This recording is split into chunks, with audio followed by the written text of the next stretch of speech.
1 hour ఆడేవాడు. గత 5 months నుంచి అవర్స్ పెంచుకుంటూ పోయి మోర్ దెన్ 10 అవర్స్ పబ్జీ ఆడేవాడు.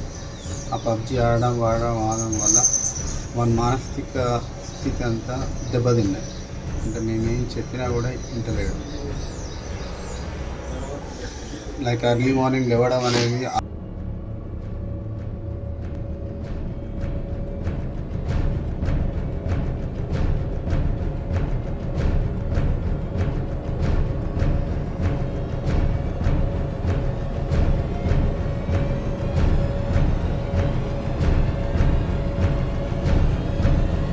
నమస్తే అందరికీ, welcome to Vishwam TV. Dear parents, ఈ వీడియో ప్రత్యేకంగా మీకోసమే చేస్తున్నాను.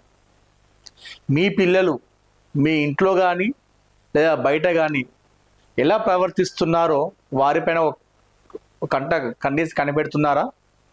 ఎందుకంటే రోజు రోజుకి జరిగేటువంటి కొన్ని పరిణామాలు చూస్తుంటే ఒళ్ళు గగురు పరిచే విషయాలు, భయంకరమైన దృశ్యాలన్నీ కూడా మనకు కనిపిస్తూ ఉన్నాయి ఇటీవల కాలంలో. మీ ఇంట్లో మీ పిల్లలు ఎలా ప్రవర్తిస్తున్నారు, బయట పాఠశాలలో ఎలా ఉంటున్నారు, బయట వ్యక్తులతో ఎలా మాట్లాడుతున్నారు, వాళ్ళు ఎక్కడికి వెళ్తున్నారు, వారు దేనికి అడిక్ట్ అవుతున్నారు అనే విషయాలపై మీరు ఒక కన్నేసి కనిపెడుతూనే ఉండాలి. ఎందుకు చెప్తున్నానంటే ఈరోజు ఉమ్మడి ఆదిలాబాద్ జిల్లాలో జరిగినటువంటి ఓ విషాద ఘటన గురించి తెలుసుకున్న తర్వాత మీరు ఇంకా కాస్త మీ పిల్లల పట్ల జాగ్రత్త పడాల్సినటువంటి అవసరం వస్తుంది. ఉమ్మడి ఆదిలాబాద్ జిల్లాలోని నిర్మల్ జిల్లా భయంసాకు చెందినటువంటి 9వ తరగతి విద్యార్థి రిషేంద్ర అనే 11 ఏళ్ల బాలుడు పబ్జి గేమ్కి అడిక్ట్ కావడం జరిగింది. వారి పేరెంట్స్ పబ్జి గేమ్ వద్దురా, పబ్జి గేమ్ ఆడొద్దురా, నువ్వు చదువుకుంటున్నావు, దానివల్ల నీకు మానసిక స్థితి బాగుండదు, నీ స్టడీ అంతా ఖరాబ్ అవుతుందని చెప్పినందుకు ఈరోజు ఇంట్లో ఎవరు లేని సమయంలో రూమ్లోకి వెళ్ళి సూసైడ్ చేసుకొని చనిపోవడం జరిగింది. రైట్, పబ్జి గేమ్ అనేది గతంలో చూసాం, ఎంతో మంది మానసిక స్థితి బాగాలేక హాస్పిటల్ పాల్గొనడం జరిగింది. చాలా మంది పిల్లలు, కొంతమంది అయితే రోడ్లు పట్టుకొని తిరుగుతున్నారు, పబ్జి గేమ్ అడిక్ట్ అయిపోయి, పిచ్చోళ్ళు అయిపోయి, ఫోన్లకు అడిక్ట్ అయిపోయి, అదేవిధంగా పబ్జి గేమ్లకి అడిక్ట్ అయిపోయి మనం చూస్తూనే ఉంటాం. చాలా కూడా పిల్లలు ఇంట్లో కావచ్చు, పిల్లలు అన్నం తినట్లేదు, పిల్లలు చదువుకోవట్లేదు, పిల్లలు హోంవర్క్ చేసుకోవట్లేదు అంటే మాకు కాసేపు ఫోన్ ఇస్తేనే, ఆ ఫోన్ ఆడుకున్న తర్వాత తింటాము, ఫోన్ మనకి ఇస్తేనే మేము చదువుకుంటాము, ఫోన్ కాసేపు మాకు ఆడుకున్న తర్వాతనే మేము హోంవర్క్ రాస్తామని చెప్పేసి అనగానే చాలామంది పేరెంట్స్, అటు తల్లి కావచ్చు, అదేవిధంగా తండ్రి కావచ్చు, ఇద్దరు ఎవరో ఒకరు వారికి గారాబం చేయడంతో పిల్లలందరూ కూడా ఇలా తయారవుతున్నారు. కాస్త మందలించగానే పబ్జి గేమ్ వాడద్దురా దయచేసి అని చెప్పేసి రిక్వెస్ట్ చేసినప్పటికి కూడా మనస్తాపంతో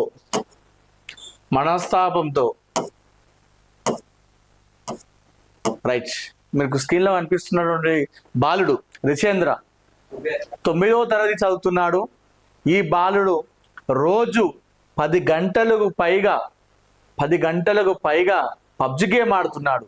అయితే గతంలో ఆడుతున్నప్పటికీ కూడా నువ్వు ఇప్పుడు 9వ తరగతి వచ్చినావురా, నెక్స్ట్ 10th క్లాస్ పడతావు, నీ స్టడీకి ఇబ్బంది పడుతుంది అని చెప్పేసి ఎన్నోసార్లు మందలించారు. అయినా మనలో మార్పు రాలేదు. మానసిక స్థితి ఏమవుతుందని చెప్పేసి డాక్టర్ దగ్గరికి వెళ్ళడం జరిగింది. డాక్టర్ దగ్గర తీసుకెళ్తే కూడా డాక్టర్ ఇదన్ని బాబు ఒక 2-3 గంటలు ఆడుకో, 10 గంటలు ఆడద్దు, 10 గంటలు ఆడితే బాగుండదు, ఒక 2-3 గంటలు ఆడుకో అని చెప్పినప్పుడు కూడా లేదు నేను 10 గంటలు ఆడతా, ఖచ్చితంగా నేను 10 గంటలే పబ్జి గేమ్ ఆడతా అని చెప్పేసి డాక్టర్తో కూడా చెప్పి ఇంటికి వచ్చిన తర్వాత కూడా మళ్ళీ సేమ్ అదే పేరెంట్స్తో ఇదే వీళ్ళు హైదరాబాద్ చెందినటువంటి కుటుంబము. అయితే భయంసాకు వెళ్ళి అక్కడ కుటుంబం ఏదో చిన్న బిజినెస్ చేసుకుంటూ అక్కడే ఉంటున్నారు. పేరెంట్స్ ఇంటికి వెళ్ళి డాక్టర్ ఒక 2-3 గంటలు ఆడుకోమని చెప్పినప్పుడు కూడా డాక్టర్తో లేదు నీ 10 గంటలు ఆడతా అని చెప్పేసి మారం చేసి ఇంటికి వచ్చిన తర్వాత కూడా వీళ్ళతో పేరెంట్స్తో నేను డాక్టర్ చెప్పేసిన 10 గంటలు ఆడుకోమని చెప్పి డాక్టర్ అని చెప్పేసి 10 కాదు, వీళ్ళు బాధ ఏంటంటే 10 గంటల కంటే ఎక్కువ ఆడుతున్నారు అని చెప్పేసి వీళ్ళు బాధపడుతున్నారు, ఆవేదన వ్యక్తం చేస్తున్నారు, ఆందోళన వ్యక్తం చేస్తున్నారు.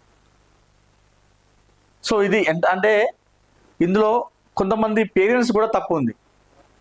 వాళ్ళు అన్నం తినట్లేదు, మారం చేస్తున్నారు, ఏడుస్తున్నారు అని చెప్పేసి మనం వాళ్ళని ఫోన్కి అడిక్ట్ చేస్తున్నాం. పేరెంట్స్, ఇది మీకే, చాలా జాగ్రత్తగా వినండి. ఒకవేళ మీరు ఇప్పటి నుండే పిల్లలకు గారాబం చేసి వారు ఏదైతే అనుకుంటారో అన్ని కనుక మీరు చేసినట్టయితే అది కొన్ని మంచి ఉంటాయి, కొన్ని చెడు ఉంటాయి. కానీ ఇక్కడ ఈ రిచేంద్ర విషయంలో మాత్రం, ఈ కుటుంబంలో మాత్రం ఈ ఘటన చాలా విషాదాన్ని నింపింది ఘటన. తస్మాత్ జాగ్రత్త. మీ పిల్లలపైన ఒక కంట కన్నేసి పెట్టండి.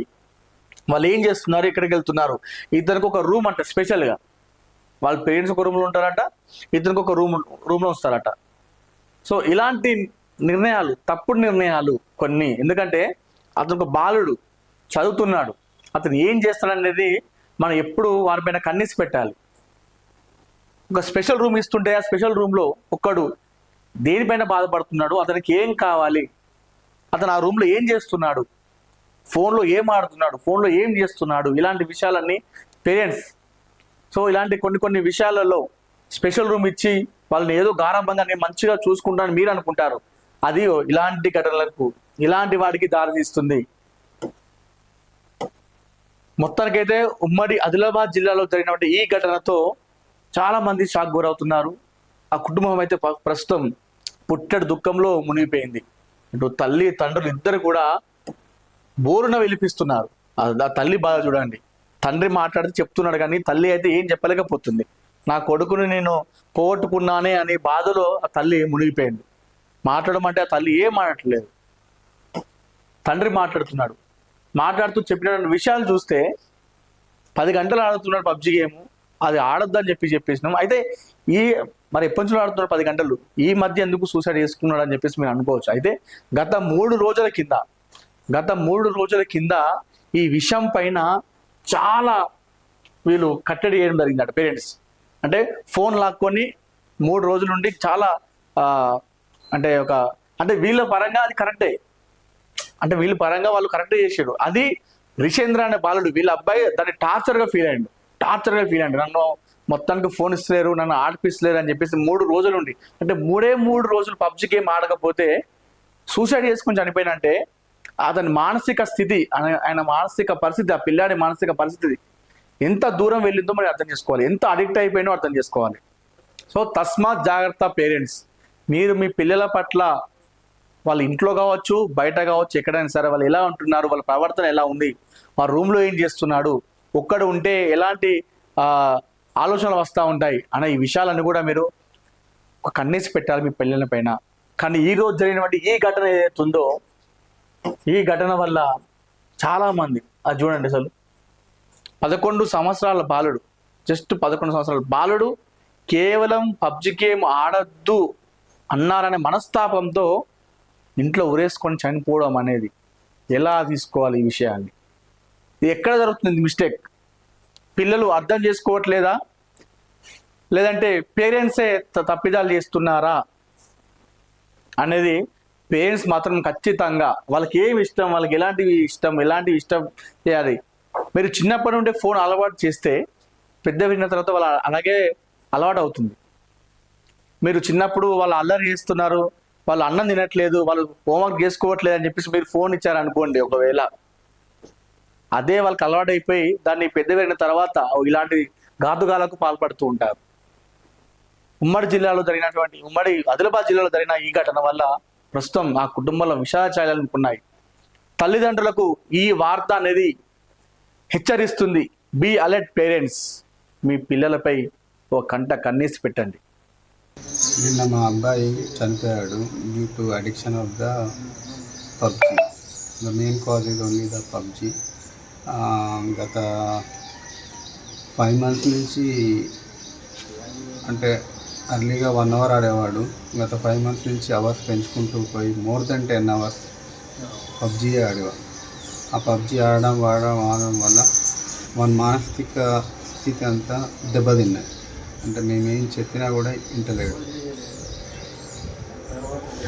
లైక్ ఎర్లీ మార్నింగ్ లేవడం అనేది ఆపేశాడు. ఆ రోజు 11 o'clock లేసేవాడు, 12 o'clock లేసేవాడు.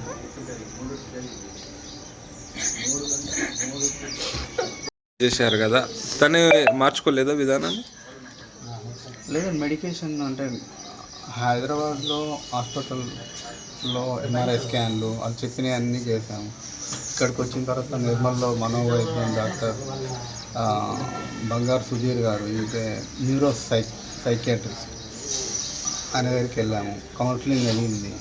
బట్ స్టిల్ అతని దగ్గర కూడా వాదించాడు, నేను పబ్జి డైలీ 10 hours ఆడతాను అని.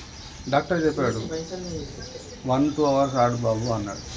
కానీ ఆడు ఇంకేసి అంటే అరగంటగా మాట్లాడతాడు డాక్టర్కి, నాకు 10 hours కావాలి. ఆ 10 hours మాట్లాడింది డాక్టర్ దగ్గర చెప్పేసరికి ఇంటికి రాగానే నేను డాక్టర్కి చెప్పేశాను 10 hours, నేను 10 hours ఆడతాను. కానీ 10 hours కూడా ఆగలే, ఆడు కంటిన్యూగా ఆడుతున్నాడు మోర్ దెన్ 10 hours. అంటే ఇప్పుడు చనిపోయాడు కదా, తను ఏం సూసైడ్ ఎలా చేసుకుంటారు ఏంది? అది మాకు తెలియదు సార్. యాక్చువల్లీ నేను లేను, హైదరాబాద్ కట్ వెళ్ళాను. నా బిజినెస్ కింద గోడ ఉంది, మేడం కింద ఉంటుంది. ఆడు రూమ్లో ఉంటాడు, అక్కడనే హ్యాంగ్ చేసుకున్నాడు.